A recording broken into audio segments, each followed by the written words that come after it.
we're going to Washington, D.C. We're going to go to the White House Correspondents Association dinner. It's funny, Rachel and I were talking about it earlier. You spend your first couple of years in Washington trying to go to this dinner, and then you spend 20 years trying to avoid going to this dinner.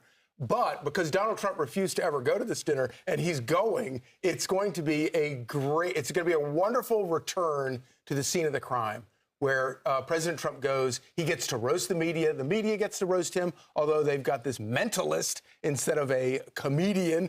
None of their comedians are ever funny. So the real act will be Donald Trump talking to the media. Needless to say, the media is big mad about it. Watch.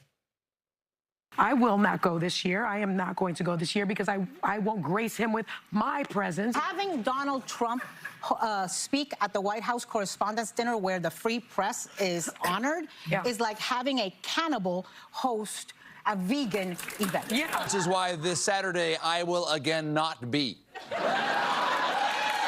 But for reasons that are not clear to me, many others will. So this is a special freedom of the press and freedom of speech caucus. What's it say? There are a bunch of us that are going to be wearing these. These are from the Reporters Committee for the Free Press.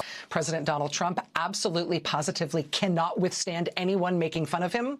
And so he has not gone to the Correspondents' Dinner ever since he has been president, ever. Except now this year, he says he's going.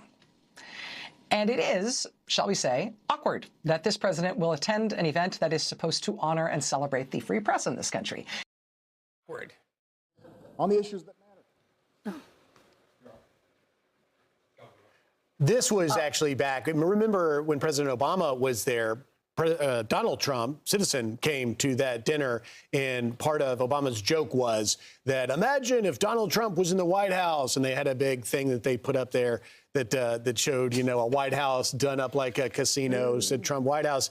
And, little did we know that just years later, he would actually be president. And now he's the president speaking at the Correspondents' Dinner. A lot of people credit that moment at the White House Correspondents' Dinner where Obama, tried to mock him and say you could never be president as the moment that he actually made the firm decision that he was actually going to run, that is the moment where he was like, okay, watch me.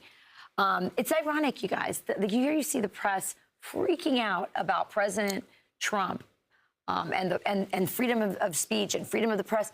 Nobody has been more accessible. Exactly. Look at how much more accessible President Trump is than any other president.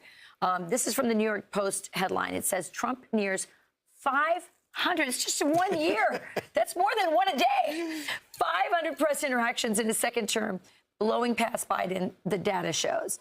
So.